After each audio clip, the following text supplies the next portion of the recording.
যতটুকু জানতে পারলাম যে শেখ হাসিনা আরো খেলতে চায়, তার রক্তের স্বাদ এখনো মিটে নাই, সে আরো রক্ত চায়।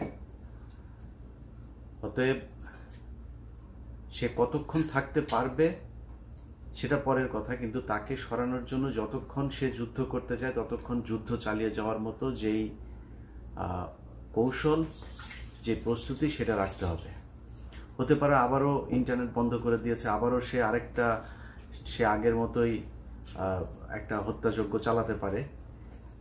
কিন্তু শেখ হাসিনাকে বলতে চাই যে আপনি যদি মনে করেন এবার আরো 500 মানুষ মারবেন, আরো 5000 মানুষ মারবেন, মারার পরে পরিস্থিতি আবার আপনার পক্ষে চলে আসবে, সেই সুযোগটা আসলে নাই। আজকের সবচেয়ে গুরুত্বপূর্ণ ঘটনা হচ্ছে রানিং সাংবাদিক যারা আছে, এই সাংবাদিকদের একটা গ্রুপ তারা রাস্তায় নেমে এসেছে। তার চেয়েও শেখ হাসিনার জন্য ভয়ঙ্কর যে তথ্য, সেটা হচ্ছে আপনার সেনাবাহিনীর যে সাবেক অফিসার যারা আছে ডিওএইচএস এর ভেতরে, তারা তাদের পরিবার নিয়ে, সন্তান নিয়ে, স্ত্রী নিয়ে তারা মিছিল করেছে। এবং সেই মিছিলেও তারা সেই একই স্লোগান ছিল যে তুমি কে আমি কে, রাজাকার রাজাকার, কে বলেছে স্বৈরাচার। অতএব সেখানে শেখ হাসিনাকে বুঝতে হবে যে তার পাশে আসলে কেউ নাই। এরই মধ্যে রাস্তায় তাদের যে দাপট, পুলিশের ভেতরে যে হুঙ্কার, সেগুলো কিন্তু নাই। কিন্তু সমস্যাটা কি জানেন? সমস্যাটা আপনাদেরকে দীর্ঘদিন ধরে আমি যেই জায়গাটাতে ছিলাম ওই জায়গাটাতে আবারও আসতে চাই। এখনো সমস্যাটা আসলে ভারতী। আপনারা সোশ্যাল মিডিয়াতে নানান ধরনের সেগুলো জানি না, তথ্য না গুজব কোনটা কি আমি জানি না, সোশ্যাল মিডিয়াতে যা দেখছেন সেই ঘটনাগুলো অস্বাভাবিক কিছু না। একটা পত্রিকায় দেখেছি, সে পত্রিকাটা আমি আগে কখনো দেখি নাই যদিও, সেখানে তারা বলেছে শেখ হাসিনা এটাকে আরেকটা কাশ্মীর বানাতে চায়। শেখ হাসিনাকে দিয়ে এটা অসম্ভব কিছু না, সেটা সত্য কি মিথ্যা আমি জানি না, কিন্তু শেখ হাসিনাকে দিয়ে এটা সম্ভব। অতএব তার জন্য যা যা ক্ষতি এই বাংলাদেশের হয়েছে, এই ক্ষতি যেন আরো হতে না পারে, সেটার জন্য যার যার জায়গা থেকে যতটুকু সম্ভব, আমি বারবার যে কথাটা বলি, আমি অক্ষম, আমি আপনাদের সাথে এই যুদ্ধে মাঠে থেকে যোগ দিতে পারি নাই। আমার জায়গা থেকে যতটুকু সম্ভব, আমার যদি কিছু করার থাকে আমাকে বলবেন, আমি যতটুকু মনে করি করার দরকার ততটুকু আমি করছি। যে যে যার যার জায়গা থেকে যা প্রয়োজন, এবং এই যুদ্ধে অংশ নিতে হলে তাদের হাতে অস্ত্র, আপনাকে যা যা কৌশল নেওয়া দরকার, সোশ্যাল মিডিয়াতে আপনাকে সবকিছু বলা যাবে না, কিন্তু আপনার যেই যেই কৌশল আপনাকে নেওয়া প্রয়োজন মনে করেন, আপনাকে সেই সেই কৌশল নিতে হবে। এক ঝাঁক পুলিশ সেখানে আপনার উপরে হামলা করবে, সেটার জন্য কি প্রয়োজন, কিভাবে ফাঁদ পাততে হবে, কি করার দরকার, সেটা আপনাকে করতে হবে। আমার কাছে কিছুক্ষণ আগে একজন ব্যক্তি ফোন করেছিল, তিনি লন্ডন থেকে। তার কাছে কোনো একজন পুলিশের অফিসার তিনি জানিয়েছেন যে তারা একটা নতুন কৌশল শুরু করছে, সেটা হচ্ছে পুলিশকে তারা হত্যা করবে, এবং পুলিশকে হত্যা করে সেটার দোষ চাপাবে। আলটিমেটলি পুলিশ মরলে তো সেই দোষটা আসলে আন্দোলনকারীদের উপরেই আসবে, বহির্বিশ্ব সেটা মনে করবে, মিডিয়াও সেইভাবে এটাকে প্রচার করবে। যদিও মিডিয়ার ভেতরেও কিন্তু শেখ হাসিনার প্রতি যেই তেল দেওয়ার যে প্রবণতা ছিল সেটা আপনারা দেখছেন। এই তেলবাজরাও কিন্তু এখন কোনো আদর্শ নাই তো, এরা নিজের প্রয়োজনে তাকে ব্যবহার করত, নিজেরা ব্যবহৃত হতো। অতএব তারা কিন্তু এখন কিছুটা সুর পাল্টানো শুরু করেছে। জানি না তারা তাদের এই দেশের মানুষের পাঁচ তারা কবে বুঝবে, কিন্তু সংবাদ মাধ্যম এখনো পুলিশ যদি মারা যায় তারা কিন্তু মনে বুঝাবে যে এটা হচ্ছে আন্দোলনকারীরাই এই হত্যাকাণ্ডের সাথে জড়িত। অতএব তারা পুলিশ মেরে তারপরে সেটাকে অন্যদিকে ঘোরানোর চেষ্টা করবে।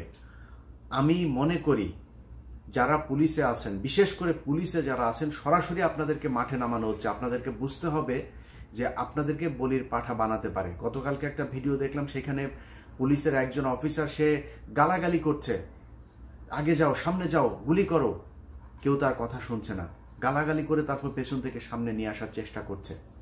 আমরা বুঝি পুলিশের কে কোন মতের, কোন দলের, সেটা আমরা খুব ভালো করে বুঝি তাদের আচরণ দেখলি, তাদের বডি ল্যাঙ্গুয়েজ দেখলি। কিন্তু আপনি এই সরকারকে সমর্থন করেন না, কিংবা আপনি কারো বুকে গুলি চালাতে চান না, এটা আপনি মুখে বলবেন আর পুলিশে চাকরি করবেন, সেটা হতে দেয়া যাবে না। আপনি যদি মাঠে নামেন, আপনি যেই পক্ষেরই থাকেন, আপনি ওদের বুকে গুলি চালাতে চান আর না চান, আপনাকে যদি জায়গা মতো পায়, তাহলে সরকারি সংস্থা না, আমি মনে করি যারা আন্দোলন করছে তারাও কিন্তু শিক্ষা দেবে।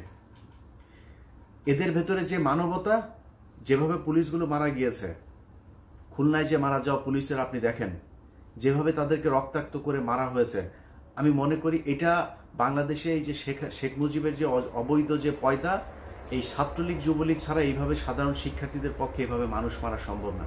আমার পক্ষে আমার পৃথিবীর সবচাইতে শত্রু যে, তাকেও আমি এইভাবে মারতে পারবো না।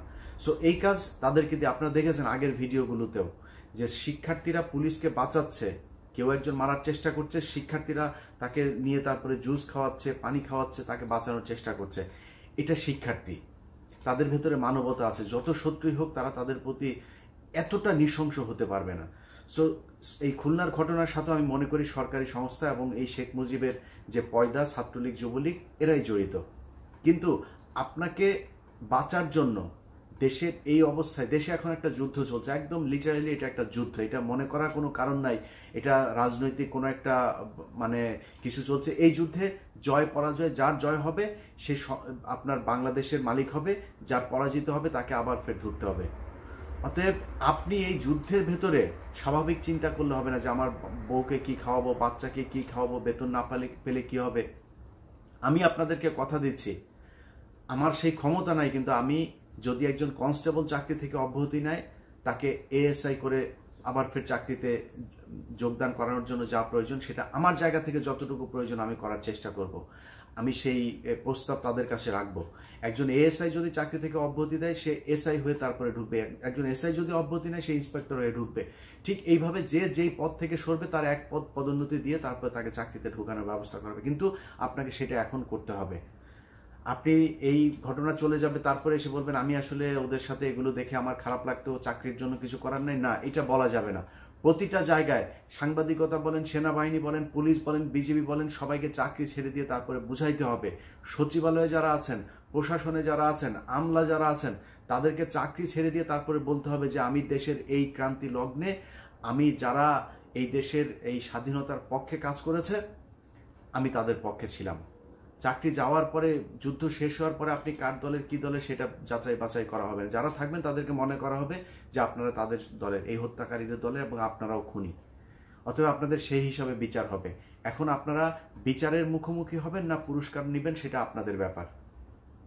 আমি মনে করি যেইখানে পুলিশ যেই ধরনের পরিস্থিতি, তাদের মানে মৃত্যু হোক আর আহত হোক আর যাই হোক, সেটার জন্য এই ছাত্ররা সেই দায় নেবে না। তারা যদি করেও থাকে তারপরেও সেই দায় নেবে না।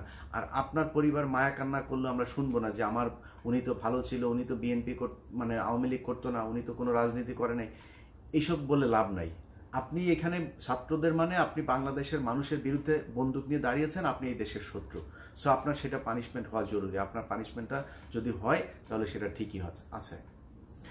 অতএব আমি যেই কথাগুলো আজকে মূলত আপনাদেরকে বলতে এসেছি, এটা আপনাদের যারা আছেন, আগের একটা ভিডিওতে বলেছিলাম যে আপনাদের একটা পক্ষকে গা ঢাকা দিয়ে থাকতে হবে। সেটা হতে পারে আপনারা সীমান্ত পার হয়ে যেতে পারেন, দেশের বাইরে কোথাও যেয়ে থাকতে পারেন, গিয়ে তারপরে আপনাদের একটা মানে সমন্বয়কের দায়িত্ব পালন করতে হবে। দেশে যারা থাকবে তাদের উপরে কোন পরিস্থিতি হবে, শেখ হাসিনা কতটুকু খেলবে আরও, সেটা আমরা জানি না। যতটুকু খেলুক ততটুকু পর্যন্ত আপনাদের আন্দোলন চালিয়ে যাওয়ার মতো যা যা প্রয়োজন সেটা করতে হবে। এবং মাথায় রাখতে হবে যে আবারও নেটওয়ার্ক বন্ধ করতে পারে, সেটা বন্ধ করলে আমরা কি করব, আমাদের কোন পরিস্থিতিতে কি করণীয়, একজন যদি নাকি গ্রেপ্তার হয় কিংবা মারা যায়, সেক্ষেত্রে আরেকজন কিভাবে দায়িত্ব নেব, সেই দায়িত্বের কয়টা লেয়ার আপনারা তৈরি করবেন, সেটা করে তারপর আপনাদেরকে কাজ করতে হবে। এখন কেউ লিডার নাই। আমার বিশ্বাস কোনো রাজনৈতিক দলের প্রতি আপনাদের ডিপেন্ডেন্ট হওয়ার প্রয়োজন নাই। বাংলাদেশের প্রতিটা মানুষ আপনাদের সাথে আছে এবং এই যুদ্ধে বিজয়ী হওয়ার আগ পর্যন্ত তারা আপনাদের সাথে থাকবে। মানুষের ঘরে বাড়িতে ঢুকে ঢুকে তারপরে ছাত্রলীগ যুবলীগ তারা গিয়ে হামলা করছে, নারীদেরকে অসম্মানিত করছে। অতএব প্রতিটি বাড়ির ভেতরেও এমন ধরনের জিনিসপত্র রাখতে হবে যেখানে কিনা কোনো বাহিনী, কোনো সন্ত্রাসী সংগঠনের এরা যদি নাকি গিয়ে আপনার ঘরে গিয়ে যদি হামলা চালায় বা কোনো কিছু করে, সেটার জন্য কি প্রস্তুতি রাখা দরকার। নারীদের কিছু না পারলেও তাদের মরিচের গুঁড়া, তারপরে যা যা এইসবের পানি টানি মিশায় রাখবেন, এদের বিরুদ্ধে আপনাকে অস্ত্র ছাড়া যুদ্ধ করতে হবে। সো কি কি করবেন সেটাও প্রতিটা পরিবারের পক্ষ থেকে সে পরিকল্পনা করে রাখতে হবে। সো আজকের জন্য মানে এখনকার জন্য বিদায় নিচ্ছি। আমরা আমার মানে বিশ্বাস যে বিজয়ের খুব কাছাকাছি।